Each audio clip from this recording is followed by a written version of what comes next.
ನಮಸ್ಕಾರ ರೀ. ಮಧ್ಯಾಹ್ನ ಊಟಕ್ಕೆ ಬಿಸಿ ಬಿಸಿಯಾದ ರೊಟ್ಟಿ ಜೊತೆ ಒಂದು ಸೂಪರ್ ಕಾಂಬಿನೇಷನ್ ಆಗಿರುವ ಹೀರೆಕಾಯಿ ಅಡ್ಗಾಯಿ ಪಲ್ಯ ಮಾಡೋಣ. ತುಂಬ ಬೇಗನೆ ಈ ಪಲ್ಯವನ್ನು ಮಾಡ್ಕೊಳ್ಬೋದು. ಮನೆ ಮಂದಿಗೆಲ್ಲ ಇಷ್ಟವಾಗುವಂತಹ ಈ ಪಲ್ಯ ಮಾಡೋದಕ್ಕೆ ಒಂದು 15 ನಿಮಿಷ ಸಾಕ್ರಿ. 15 ನಿಮಿಷದಲ್ಲೇ ಇದನ್ನು ರೆಡಿ ಮಾಡ್ಕೊಳ್ಬೋದು. ಬಿಸಿ ಬಿಸಿಯಾದ ರೊಟ್ಟಿ, ಚಪಾತಿ ಹಾಗೆ ರೈಸ್ ಜೊತೆನೂ ಕೂಡ ತುಂಬ ಚೆನ್ನಾಗಿರ್ತದೆ. ಇದನ್ನು ಹೇಗೆ ಮಾಡೋದಂತ ನೋಡೋಣ. ಮೊದಲಿಗೆ ಒಂದು ಕಡಾಯಿಗೆ ಒಂದು ಸ್ವಲ್ಪ ಎಣ್ಣೆ ಹಾಕ್ಕೊಂಡು ಅದಕ್ಕೇನೆ ಹೀರೆಕಾಯಿಯನ್ನು ಈ ಥರ ಉದ್ದುದ್ದಾಗಿ ಕಟ್ ಮಾಡಿ ನಡುವೆ ಸೀಳಿ ಅದನ್ನು ಹಾಕ್ಕೊಂಡಿದ್ದೀನಿ. ಮೊದಲಿಗೆ ಹೀರೆಕಾಯಿಯನ್ನು ಚೆನ್ನಾಗಿ ಹುರ್ಕೊಳ್ಳೋಣ. ಹೀರೆಕಾಯಿಯನ್ನು ಈ ರೀತಿ ಹುರ್ಕೊಳ್ಳೋದ್ರಿಂದ ಒಂದು ಸ್ವಲ್ಪ ಇಲ್ಲೇ ಅದು ಬೆಂದು ಹೋಗುತ್ತೆ. ಅರ್ಧ ಪ್ರಮಾಣದಲ್ಲಿ ಇಲ್ಲೇ ಅದು ಕುದಿಸಿದಂತ ಆಗ್ತದೆ. ಅದಕ್ಕೋಸ್ಕರ ಇದನ್ನು ಒಂದು ಸ್ವಲ್ಪ ಈ ಥರ ಹುರ್ಕೊಳ್ಬೇಕಾಗ್ತದೆ. ಗ್ಯಾಸ್ನ ಮೀಡಿಯಂ ಫ್ಲೇಮಲ್ಲಿ ಇಟ್ಕೊಂಡು ಚೆನ್ನಾಗಿ ಒಂದು ಸ್ವಲ್ಪ ಹೊತ್ತು ಇದನ್ನು ಹುರ್ಕೊಳ್ಳೋಣ. ಇವಾಗ ನೋಡ್ಬೋದು ಎಲ್ಲನೂ ಎಷ್ಟು ಸ್ಮೂತಾಗಿ ಕಾಣಿಸ್ತಿದೆ. ಒಂದು ಅರ್ಧ ಇಲ್ಲೇ ಅದು ಕುದ್ದೋಗಿದೆ. ಇವಾಗ ಇದು ರೆಡಿ ಆಗಿರೋದನ್ನು ಒಂದು ಪ್ಲೇಟಿಗೆ ಎತ್ತಿಟ್ಕೊಳ್ಳೋಣ. ಇವಾಗ ಅದೇ ಪಾತ್ರೆಗೆ ಒಂದು ಸ್ವಲ್ಪ ಶೇಂಗಾ ಹಾಕ್ಕೊಂಡಿದ್ದೀನಿ. ಆ ಶೇಂಗಾವನ್ನು ಚೆನ್ನಾಗಿ ಒಂದು ಸ್ವಲ್ಪ ಹೊತ್ತು ಹುರ್ಕೊಳ್ಳೋಣ. ಗ್ಯಾಸ್ನ ಮೀಡಿಯಂ ಫ್ಲೇಮಲ್ಲಿ ಇಟ್ಕೊಂಡು ಅದನ್ನು ಹುರ್ಕೊಳ್ತಾ ಇದ್ದೀನಿ. ಹುರಿದಿರೋ ಶೇಂಗಾ ಇದ್ದರೆ ಲಾಸ್ಟಲ್ಲಿ ಸಹ ಆ್ಯಡ್ ಮಾಡ್ಕೊಳ್ಬೋದು. ನಾನಿಲ್ಲಿ ಶೇಂಗಾ ಹುರಿದ ನಂತರ ಒಂದು ಅರ್ಧ ಹುರ್ಕೊಂಡ ನಂತರ ಅದಕ್ಕೆ ಒಂದು 3 ಹಸಿ ಮೆಣಸಿನ್ಕಾಯನ್ನು ಸೇರಿಸ್ಕೊಂಡಿದ್ದೀನಿ. ಖಾರ ನೋಡಿಕೊಂಡು ಮೆಣಸಿನ್ಕಾಯನ್ನು ಹಾಕ್ಕೊಳ್ಳಿ. ಹಾಗೆ ಒಂದು ಸ್ವಲ್ಪ ಬೆಳ್ಳುಳ್ಳಿ, ಒಂದು ಸ್ವಲ್ಪ ಶುಂಠಿ ಹಾಕ್ಕೊಂಡು ಅದನ್ನು ಸಹ ಸ್ವಲ್ಪ ಹೊತ್ತು ಬೆಚ್ಚಗೆ ಮಾಡ್ತಾ ಇದ್ದೀನಿ. ನಂತರ ಇದಕ್ಕೇ ಒಂದು 4 ಚಮಚದಷ್ಟು ಬಿಳಿ ಎಳ್ಳನ್ನು ಸೇರಿಸ್ಕೊಂಡಿದ್ದೀನಿ. ಎಳ್ಳನ್ನು ಹಾಕ್ಕೊಂಡು ಇದನ್ನು ಸ್ವಲ್ಪ ಹೊತ್ತು ಹುರ್ಕೊಳ್ಳೋಣ.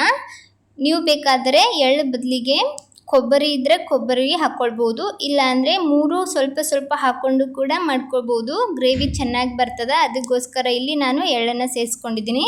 ಲಾಸ್ಟಲ್ಲಿ ಒಂದು ಸ್ವಲ್ಪ ಕೊತ್ತಂಬರಿನ ಹಾಕ್ಕೊಂಡು ಇದನ್ನು ಚೆನ್ನಾಗಿ ಹುರ್ಕೊಳ್ಳೋಣ.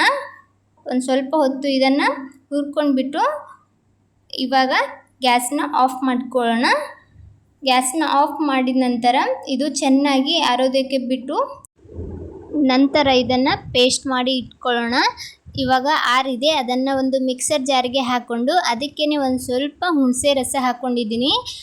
ಹುಣಸೆ ರಸ ಹಾಕ್ಕೊಂಡು ಇದನ್ನು ಚೆನ್ನಾಗಿ ಪೇಸ್ಟ್ ಮಾಡಿ ಸೈಡಲ್ಲಿ ಇಟ್ಕೊಳ್ಳೋಣ. ಈ ಕಡೆ ಅದೇ ಪಾತ್ರೆಗೆ ಒಂದು ಸ್ವಲ್ಪ ಎಣ್ಣೆ ಹಾಕ್ಕೊಂಡು ಎಣ್ಣೆ ಚೆನ್ನಾಗಿ ಕಾಯ್ದ ನಂತರ ಒಂದು ಸ್ವಲ್ಪ ಸಾಸಿವೆ ಹಾಗೆ ಒಂದು ಸ್ವಲ್ಪ ಜೀರಿಗೆ ಹಾಕ್ಕೊಂಡಿದ್ದೀನಿ. ಎಲ್ಲನೂ ಒಂದು ಅರ್ಧ ಚಮಚದಷ್ಟು ಹಾಕ್ಕೊಂಡು ಫ್ರೈ ಆದ ನಂತರ ಒಂದು ಸ್ವಲ್ಪ ಕರಿಬೇವನ್ನು ಹಾಕ್ಕೊಂಡು ಕರಿಬೇವು ಫ್ರೈ ಆದ ನಂತರ ಒಂದು ದೊಡ್ಡ ಸೈಜ್ ಈರುಳ್ಳಿನ ಹಾಕ್ಕೊಂಡಿದ್ದೀನಿ. ಈರುಳ್ಳಿ ಹಾಕ್ಕೊಂಡು ಈರುಳ್ಳಿನ ಸ್ವಲ್ಪ ಹೊತ್ತು ಚೆನ್ನಾಗಿ ಫ್ರೈ ಮಾಡ್ಕೊಳ್ಳೋಣ. ಗ್ಯಾಸನ್ನು ಮೀಡಿಯಂ ಫ್ಲೇಮಲ್ಲಿ ಇಟ್ಕೊಂಡು ಈರುಳ್ಳಿ ಸ್ವಲ್ಪ ಹೊತ್ತು ಚೆನ್ನಾಗಿ ಫ್ರೈ ಆದ ನಂತರ ಅದಕ್ಕೆ 1 ಚಮಚದಷ್ಟು ಅರಿಶಿನ ಪುಡಿ ಸೇರಿಸ್ಕೊಂಡು ಅದನ್ನು ಚೆನ್ನಾಗಿ ಫ್ರೈ ಮಾಡ್ಕೊಳ್ಳೋಣ. ಹಾಗೆ 1 ಚಮಚದಷ್ಟು ಧನಿಯಾ ಪೌಡರ್ ಸಹ ಹಾಕ್ಕೊಂಡಿದ್ದೀನಿ. ನಂತರ ಮೊದಲಿಗೆ ಏನು ಹುರಿದು ಇಟ್ಕೊಂಡಿದ್ವಿ ಹೀರೆಕಾಯಿಯನ್ನು ಅದನ್ನು ಸೇರಿಸ್ಕೊಳ್ಳೋಣ. ಹುರಿದಿರೋ ಹೀರೆಕಾಯಿಯನ್ನು ಹಾಕ್ಕೊಂಡ್ಬಿಟ್ಟು ಒಂದು ಸ್ವಲ್ಪ ಹೊತ್ತು ಎಣ್ಣೆ ಒಳಗೆ ಅದನ್ನು ಮತ್ತೆ ಫ್ರೈ ಮಾಡ್ಕೊಳ್ಳೋಣ. ಈ ಥರ ಚೆನ್ನಾಗಿ ಫ್ರೈ ಮಾಡೋದ್ರಿಂದ ಬೇಗನೆ ಅದು ಬೇಯ್ದು ಹೋಗುತ್ತೆ. ಅದಕ್ಕೋಸ್ಕರ ಚೆನ್ನಾಗಿ ಫ್ರೈ ಮಾಡಿಕೊಂಡು ನಂತರ ಮೊದಲಿಗೆ ಏನು ಪೇಸ್ಟ್ ಮಾಡಿ ಎತ್ತಿಟ್ಕೊಂಡಿದ್ವಿ ಆ ಪೇಸ್ಟನ್ನು ಹಾಕ್ಕೊಂಡು ಅದನ್ನು ಚೆನ್ನಾಗಿ ಸ್ವಲ್ಪ ಹೊತ್ತು ಫ್ರೈ ಮಾಡಿಕೊಂಡು ನಂತರ ಎಷ್ಟು ಬೇಕು ಅಷ್ಟು ನೀರನ್ನು ಹಾಕ್ಕೊಳ್ಳೋಣ. ನಿಮಗೆ ಯಾವ ಥರ ಗ್ರೇವಿ ಬೇಕು ನೋಡಿಕೊಂಡು ನೀರನ್ನು ಆ್ಯಡ್ ಮಾಡ್ಕೊಳ್ಳಿ. ನಾನಿಲ್ಲಿ ಒಂದು ಸ್ವಲ್ಪ ನೀರನ್ನು ಹಾಕ್ಕೊಂಡಿದ್ದೀನಿ. ನೀರೆಲ್ಲ ಹಾಕಿಬಿಟ್ಟು ರುಚಿಗೆ ತಕ್ಕಷ್ಟು ಉಪ್ಪನ್ನು ಸಹ ಹಾಕ್ಕೊಳ್ಳಿ. ಲಾಸ್ಟಲ್ಲಿ ಇದಕ್ಕೇ 1 ಚಮಚದಷ್ಟು ಗರಂ ಮಸಾಲ ಹಾಕ್ಕೊಂಡಿದ್ದೀನಿ. ಇದು ಆಪ್ಷನಲ್ಲ, ಇದ್ದರೆ ಹಾಕ್ಕೊಳ್ಳಿ, ಇಲ್ಲ ಅಂದರೆ ನಡೆಯುತ್ತೆ. ಸ್ವಲ್ಪ ಗರಂ ಮಸಾಲ ಹಾಕೋದ್ರಿಂದ ಟೇಸ್ಟ್ ಕೂಡ ಚೆನ್ನಾಗಿ ಬರ್ತದೆ. ಅದಕ್ಕೋಸ್ಕರ ಇವಾಗ ಮಿಕ್ಸ್ ಮಾಡಿಬಿಟ್ಟು ಮುಚ್ಚಳ ಮುಚ್ಚಿ ಒಂದು ಸ್ವಲ್ಪ ಹೊತ್ತು ಇದನ್ನು ಕುದಿಸ್ಕೊಂಡ್ರೆ ರೆಡಿ ಆಗ್ತದೆ. ಈ ಥರ ಚೆನ್ನಾಗಿ ಮೇಲ್ಗಡೆ ಎಣ್ಣೆ ಬರಬೇಕು.